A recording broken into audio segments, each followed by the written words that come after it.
Bonjour à tous, on se retrouve aujourd'hui en station pour parler du ski alpin. Donc on va voir ensemble comment choisir ses skis.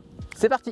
Donc pour commencer, il est important de connaître les caractéristiques d'un ski. Donc un ski, comme vous le voyez, c'est comme une taille de guêpe. On va avoir une spatule à l'avant qui va être plus large, un patin au milieu qui va être un peu plus fin et enfin un talon qui va être fin ou large selon la discipline choisie. Donc on commence par la spatule. La spatule, c'est l'avant du ski. Elle va être légèrement relevée pour permettre au ski justement de sortir de la neige. Elle va avoir un rôle très important dans l'entrée de virage. Ensuite, on va avoir le patin qui est au centre, sous votre pied. Il va être plus ou moins large selon la pratique recherchée. Donc si vous êtes orienté piste, neige dure, il va falloir choisir un patin plutôt fin pour avoir une meilleure maniabilité. Et si vous êtes orienté plutôt sur du hors-piste, de la neige plus molle, de la poudreuse, on va chercher un patin un peu plus large. Plus il sera large et plus vous aurez de la stabilité sur votre ski. Pour finir, on va avoir le talon qui va avoir un rôle très important dans la sortie du virage. Il va vous donner puissance et contrôle. On retrouve trois autres éléments importants donc qui vont être le rocker, le cambre et l'écart. Le rocker représente la courbure relevée du ski, donc c'est cette courbure qu'on va retrouver sur votre ski. Il facilite la maniabilité et améliore la flottabilité en poudreuse. Donc ça va être vraiment un ski qui va être orienté pour prendre du plaisir en poudreuse. Plus le rocker est prononcé et plus il sera idéal pour le hors-piste. Ensuite, on va retrouver le cambre qui est la courbure inversée qu'on va retrouver sous le ski, donc entre la spatule et le talon. Il va permettre d'avoir une meilleure maniabilité, une bonne accroche sur neige dure et une meilleure répartition du poids ainsi qu'un meilleur contrôle. Ensuite, on va avoir le quart qui est la partie métallique qu'on va retrouver sur le bord du ski qui est affûté pour avoir une excellente accroche sur neige dure. Des quarts bien affûtés vont améliorer la précision et la sécurité dans les virages. Pour les pratiquants freestyle, on va retrouver des skis en double spatule, donc avec une spatule à l'avant et une spatule à l'arrière. Donc votre talon va être relevé pour pouvoir skier en arrière ou en avant et pouvoir aussi placer des tricks différents selon vos envies. Dernier point et pas des moins importants, ça va être la semelle.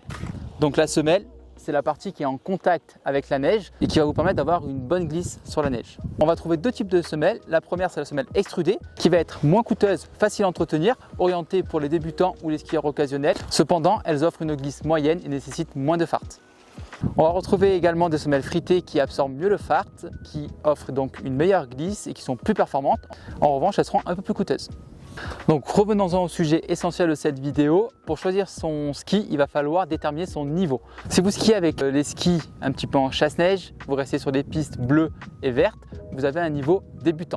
Pour les niveaux intermédiaires, avancés et experts, le choix de votre ski va dépendre de votre pratique. Donc que ce soit de la piste, soit du hors-piste, du all mountain, du freestyle.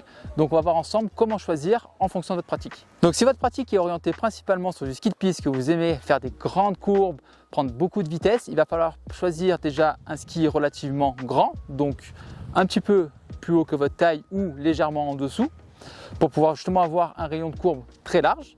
Si vous préférez faire des petits virages, des petites courbes, il va falloir choisir un ski avec un rayon de courbe plus petit. Donc ça veut dire un ski légèrement en dessous de votre taille. Ça peut aller même jusqu'à 15 voire 20 cm en dessous, mais toujours avec un cambre relativement bien marqué et une spatule plutôt fine. Si votre pratique est plutôt orientée all mountain, donc ça va vraiment être un ski polyvalent orienté toute neige, on va plutôt choisir un ski avec un patin légèrement plus large, des spatules aussi un petit peu plus larges sur l'avant pour pouvoir justement pouvoir sortir des pistes, aller dans de la neige un peu plus fraîche et plus molle. Donc pour le ski all mountain, quand on recherche de la polyvalence, on va avoir une taille de moins 10 à moins 15 cm par rapport à votre taille. Si vous aimez skier en hors-piste, privilégiez plutôt des skis avec un patin plus large, dit fat, à partir de 90 mm. Ça peut aller jusqu'à du 120 selon les conditions qu'on va retrouver. Pour la taille, vous pouvez aller du moins 5 jusqu'à du plus 5 par rapport à votre taille. Et ensuite, il est conseillé d'avoir un ski avec un double rocker pour pouvoir justement faciliter l'entrée et la sortie de virage. Hep, attends 2 secondes. N'oublie pas, si tu sors en hors-piste, il faut toujours être équipé du triptyque DVA, PL, sonde et surtout savoir les utiliser. N'hésite pas à aller te former auprès de professionnels pour sortir en toute sécurité. Si vous êtes un amateur des modules en snowpark, des sauts, c'est que vous faites du freestyle. Donc le freestyle, on va avoir un ski qui va être en double spatule pour pouvoir skier en switch, donc en marche arrière, pour pouvoir justement atterrir ou prendre les modules en marche arrière également.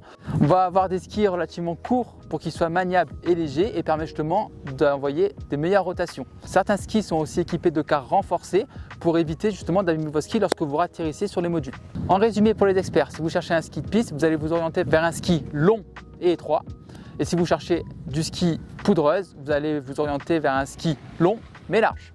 La morphologie femme-homme étant totalement différente, c'est pourquoi les fabricants se sont mis à produire des skis femmes et des skis hommes. Au-delà d'un design différent, les skis femmes vont être plus légers et plus souples.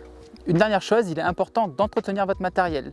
Donc l'entretien, ça passe par le fartage de votre semelle pour garder une isolation par rapport à la neige, mais aussi permettre d'avoir une meilleure glisse. Il va y avoir des rebouchages. Si vous venez à faire des trous dans votre semelle, il va falloir la reboucher pour éviter justement toute infiltration d'eau dans la construction interne du ski. Et ensuite, pour terminer, on va avoir l'affûtage d'écart qui va vous permettre justement d'avoir une meilleure accroche dans les virages. Il est conseillé d'entretenir vos skis toutes les 4 à 5 sorties. Il est également conseillé en fin de saison de faire un hivernage qui va consister à mettre une quantité un peu plus importante de fard et à ne pas le gratter pour pouvoir nourrir la semelle tout au long de l'été. Pour faire l'entretien vous-même, tous les accessoires sont disponibles en magasin. Donc il va y avoir un fer, du fard qui va être adapté à la température de votre neige, tout ce qui est lime d'affûtage et règles de grattage. Si vous ne souhaitez pas le faire vous-même, nous proposons en magasin une panoplie complète de services pour l'entretien de vos skis. Pour plus d'informations sur l'entretien de vos skis, nous vous conseillons d'aller jeter un coup d'œil sur notre comment choisir à ce sujet et je vous mets le lien en description. Pour conclure, choisir son ski alpin, ce n'est pas si compliqué que ça. Il va falloir prendre en compte 3 paramètres. Ça va être votre niveau, votre pratique et votre morphologie. Nous vous donnons rendez-vous en magasin pour avoir les meilleurs conseils auprès de nos experts et on se dit à bientôt sur les pistes.